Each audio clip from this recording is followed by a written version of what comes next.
السلام علیکم ورحمۃ اللہ وبرکاتہ۔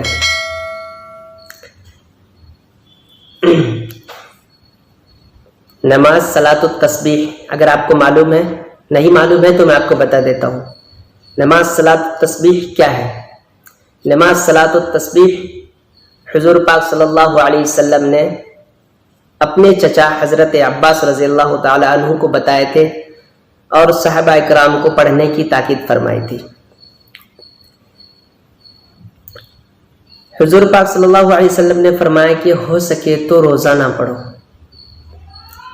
اگر یہ بھی نہیں ہو سکتا تو ہفتے میں ایک بار پڑھ لو، اگر یہ بھی نہیں ہو سکتا تو مہینے میں ایک بار پڑھ لو، اگر اتنا بھی نہیں ہو سکتا تو سال میں ایک مرتبہ پڑھ لو، اگر یہ بھی نہیں ہو سکتے تو اپنی زندگی میں اپنی عمر میں ایک مرتبہ ضرور پڑھ لیں۔ تو بہت سارے لوگ ہوتے ہیں کہ جمعہ کے دن پہلے مسجد میں جا کر کے صلاۃ التسبیح پڑھتے ہیں۔ دیکھیے، صلاۃ التسبیح پڑھنے کی بہت بڑی فضیلت ہے۔ اللہ تعالیٰ فرماتے ہیں کہ اگر انسان بڑے سے بڑے گناہ صغیرہ کبیرہ کھلم کھلا گناہ کی ہو، چھپ کر کے گناہ کی ہو، اللہ تعالیٰ ساری گناہ معاف فرما دیتے ہیں اس نماز کی برکت سے۔ ٹھیک ہے، آپ کو میں آسان طریقے سے بتاؤں گا، سب سے آسان طریقے سے آپ کو انشاءاللہ سمجھ میں آ جائیں گے۔ سب سے پہلے ہم کو نیت کرنا ہے۔ میں نیت کرتا ہوں 4 رکعت نماز نفل صلاۃ التسبیح کے واسطے اللہ تعالیٰ کے رخ میرا کعبہ شریف کی طرف، اللہ اکبر۔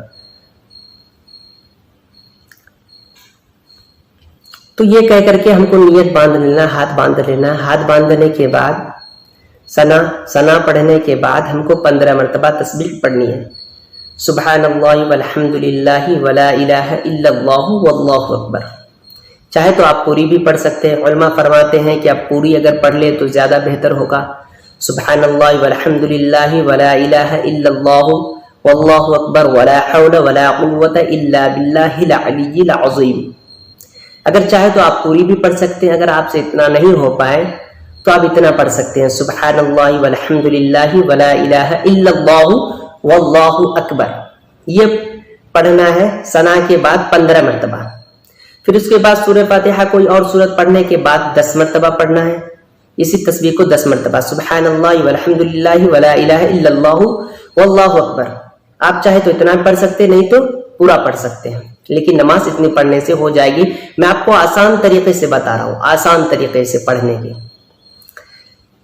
تو سورہ فاتحہ کوئی اور سورت پڑھنے کے بعد 10 مرتبہ پڑھ لیے، تو اس کے بعد رکوع میں گئے۔ رکوع میں جانے کے بعد جو رکوع کی تسبیح ہے سبحان ربی العظیم، یہ پڑھنے کے بعد ہم کو 10 مرتبہ پڑھنا ہے۔ وہاں پر 10 مرتبہ پڑھ لیے، پھر رکوع سے کھڑا ہوئے، 10 مرتبہ پڑھنا ہے رکوع سے کھڑا ہو کر کے۔ پھر سجدے میں جانا ہے، سجدے کی جو تسبیح ہے سبحان ربی الاعلی، یہ پڑھنے کے بعد 10 مرتبہ پڑھنا ہے۔ پھر سجدے سے اٹھ کر کے بیٹھنا ہے، پھر 10 مرتبہ پڑھنا ہے۔ پھر دوسری سجدے میں جانا ہے تو 10 مرتبہ پڑھنا، تسبیح سجدے کی جو تسبیح ہے وہ پڑھنے کے بعد 10 مرتبہ پڑھنا ہے۔ تو اسی طریقے سے ہماری پہلی رکعت کی 75 مرتبہ یہ تسبیح پورا ہو گیا۔ دیکھیے، ثنا پڑھنے کے بعد ہم نے 15 مرتبہ پڑھے، سورہ فاتحہ اور کوئی سورت پڑھنے کے بعد 15 مرتبہ 10 مرتبہ جو پڑھے، کتنا ہو گئے؟ 25 مرتبہ۔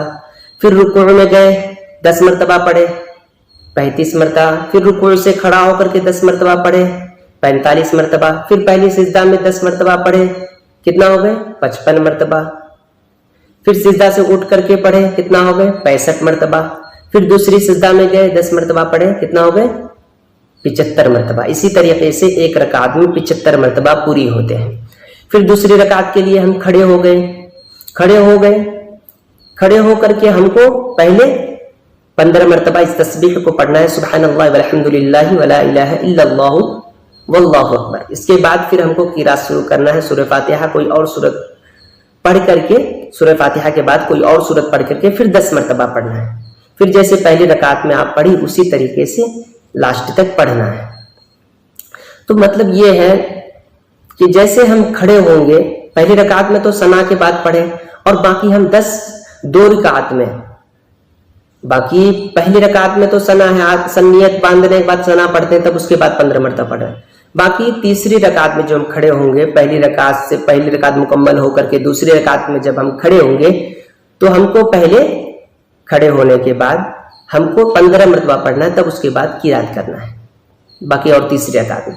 تو اسی طریقے سے ہمارے چاروں رکعت مکمل ہو جائیں گے، 300 تسبیحات مکمل ہو جائیں گے. امید ہے کہ آپ کو ہماری ترتیب سمجھ میں آ گئی ہوگی. دعاؤں کی درخواست ہے. السلام علیکم ورحمۃ اللہ وبرکاتہ.